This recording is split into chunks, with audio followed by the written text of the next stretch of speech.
আসসালামু আলাইকুম, ওয়েলকাম সবাইকে আমার ব্লগে। এই যে দেখুন আমার ছোট রাজকন্যা, সে এই মেঘলা আকাশের ভিতরে ঘুরতে যাওয়ার জন্য বায়না, তো বাচ্চাদের আবদার পূরণ করতে এই যে দেখুন পানির ভিতরেও আমরা যাচ্ছি পার্কে ঘুরতে, তাই ভাবলাম আপনাদের সাথেও শেয়ার করি।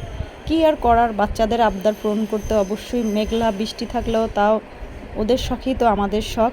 এই যে আমরা গাড়িতে উঠে রওনা দিলাম পার্কের উদ্দেশ্যে।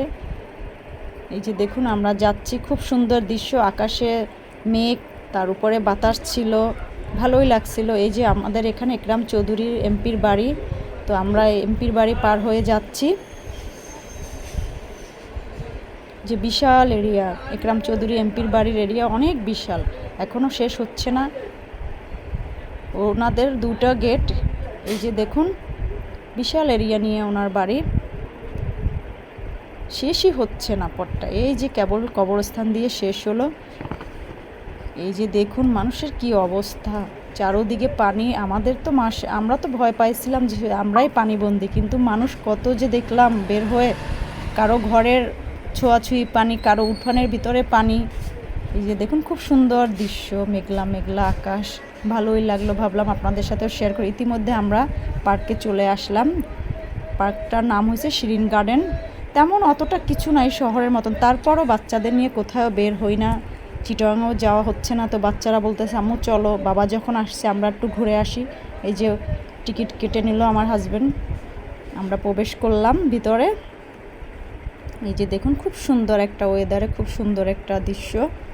আজকে দুপুরে বৃষ্টি হয়েছে, তো তার জন্য অত বেশি ভিড় নেই, মোটামুটি আছে। এই যে আমার ছোট রাজকন্যা, সে তো মহা খুশি। সে এসে মানে কি করবে, কোথায় উঠবে, মানে ভেবেই পাচ্ছে না। মানে ও বাহিরে বেরোলে খুবই আনন্দ পায়, সারাক্ষণ বাসায় থাকে। তো ওর আপ্পিকে ধরে টানাটানি করতেছে, আপ্পি চলো ভিতরে আসো না, আপ্পি ভিতরে আসো না। এই যে দেখুন ও মহা খুশি, সবাই দুলতেছে, ওর খুবই আনন্দ লাগতেছে সবাইকে দেখে। এই একা একা হাঁটে, সে এদিকে যাবে ওদিকে যাবে। এই বাচ্চাদের আনন্দ দিতে আমাদের আনন্দ, এর জন্যই ভাবলাম যে যাক বৃষ্টি হলো বাতাস হলো চলে যায়। এই যে আমার মেয়ে দেখেন, সে খুশি খুবই, মানে এক্সাইটেড অনেক। এই যে দেখুন সে এটায় চড়বে, সে ওটায় চড়বে, এরপরে বলে বাবা ওদিকটায় চলো ওদিকটায় চলো, সে দোল খাবে। এরপরে আমরা আবার একটু পিছনে চলে গেলাম, কারণ এরিয়াটা অনেক বড়, বলি যে বৃষ্টি আসবে, তো আমরা একটু হেঁটে ঘুরে দেখে আসি, তারপরে এগুলোতে আবার বসবো। তো ইতিমধ্যে আমরা আবার আরেকটা গার্ডেনে ঢুকলাম। এখন আমার মেয়ে বলতেছে বাবা দেখো দেখো ওখানে হাতি, চলো আমরা একটু উপরে উঠি।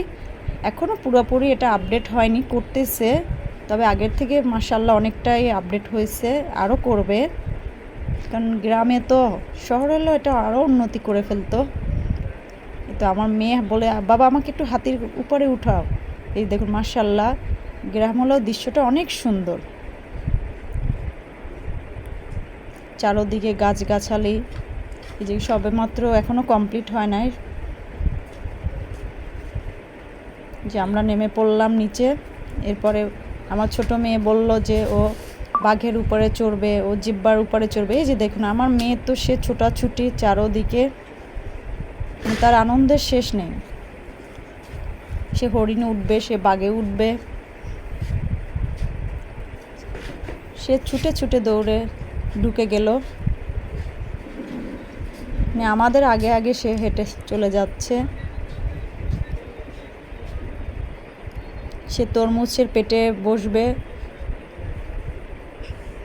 বলতেছে বাবা আমাকে একটা ছবি তুলো, বাবা আমাকে একটা ছবি তুলে দাও।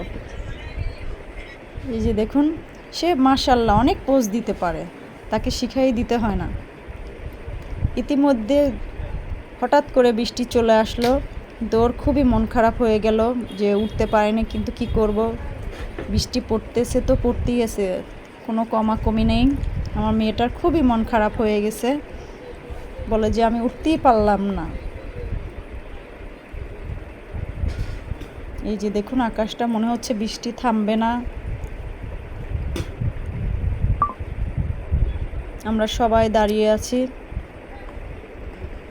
এরপরে ছোট ছোট বৃষ্টি পড়তেছে, তারপরও চলে গেলাম। কারণ সন্ধ্যা হয়ে যাবে, তো বাচ্চাদের নিয়ে আবার ফিরতে হবে। বেশি বৃষ্টি আসলে বাসায় যেতে প্রবলেম হবে, সবাই ভিজে যাব। তো তার জন্য ছোট ছোট বৃষ্টির ভিতরে নেমে ফেলো। আর আমার ছোট রাজকন্যা তো সে কোথাও দাঁড়াবে না, সে এখানে দৌড়াদৌড়ি করতেছে, ওখানে দৌড়াদৌড়ি করতেছে, বলছে দাঁড়াই থাকতে হবে না, চলো আমরা ঘুরে সবটা দেখে আসি।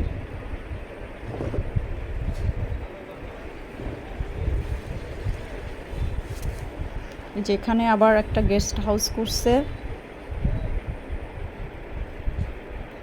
যাতে বিয়ে, বার্থডে পার্টি বা কোনো অকেশনে এখানে করা যাবে, বুক করা যাবে।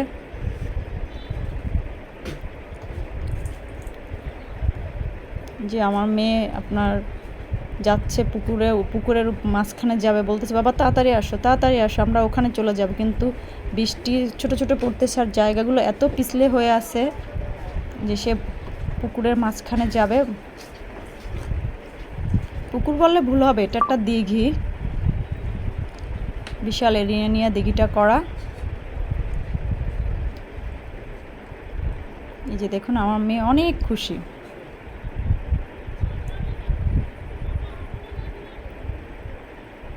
সে এদিকে ছোটাছুটি করতেছে, ওদিকে ছোটাছুটি করতেছে।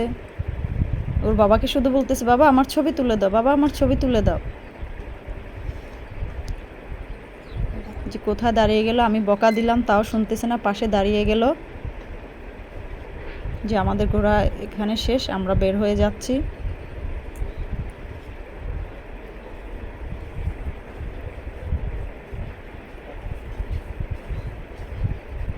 সে বাবাকে নিয়ে বললো এদিকে আসো, মানে সে সবটা ঘুরতেই হবে, কোথাও দাঁড়াই থাকতে পারবা না, বসতে পারবা না। যে এদিকে আমরা আবার কিছু ফিশ দেখলাম, তো আমার মেয়ে দেখে অনেক আনন্দ পেল।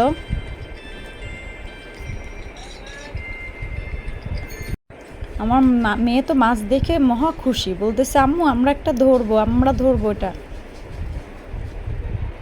দেখুন মাশাআল্লাহ খুব সুন্দর মাছ। এই যে আমরা এখন বের হয়ে যাচ্ছি, কারণ ছোট ছোট বৃষ্টি পড়তেছে। এর বাবাকে বলতেছে বাবা আসো না এদিকে ভিতরে ঢুকি। তোর বাবা বলে একটু সেলফি তুলে নি। 3 বাপ বেটি বলে যে না তুমি আসো। এই যে দেখেন আমার মেয়ের আনন্দের শেষ নেই, সে মহা খুশি। মানে মনে হয় যে ও আকাশের চাঁদ ওর হাতে পেয়ে গেছে, এতটা খুশি আমার মেয়ে। কারণ সারাক্ষণ বাসায় থাকে তো, আর আমিও সময় হয় না ওদেরকে নিয়ে একটু বের হতে পারি না। এই যে আমরা আবার আগের জায়গায় চলে আসলাম, বলতেছে আম্মু আমি একটু দোলনায় উঠবো।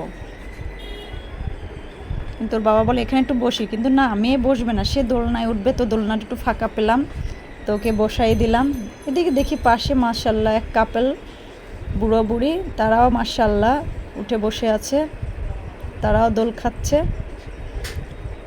তো ওর আপ্পিকে বলতেছে আপ্পি আমাকে জোরে জোরে ধাক্কা দাও, এখন আবার এটাতে উঠবে। বলে বাবা আমি এটাতে উঠবো।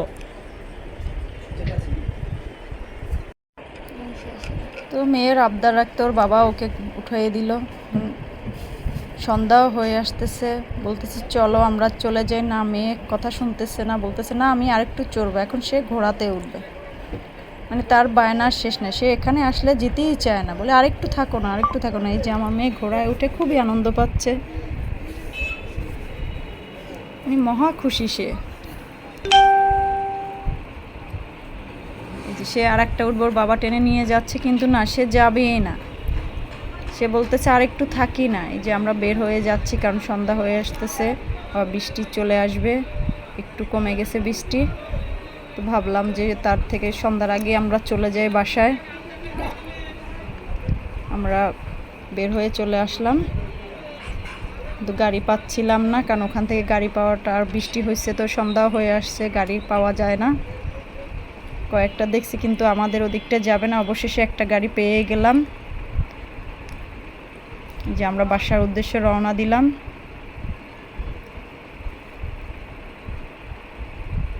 এরপরে আমরা ওখান থেকে পরোটা নিয়ে আসছি, বাইরে কিছু খাইনি, বাসায় এসে গরুর গোশত দিয়ে পরোটা দিয়ে খাবো। তো বসে গেছি সবাই। এই যে আমার মেয়ে, সে তো বলতেছে আম্মু আমি তাড়াতাড়ি খেয়ে ফেলি, আমার খুব ক্ষুধা লেগেছে। সে দুপুরে ঠিক মতন ভাতও খায়নি, পার্কে ঘুরতে যাবে দেখে। তো আমাদের পার্কে ঘোরার ব্লগটা যদি ভালো লেগে থাকে প্লিজ লাইক কমেন্ট শেয়ার। সবাইকে আল্লাহ হাফেজ, আসসালামু আলাইকুম।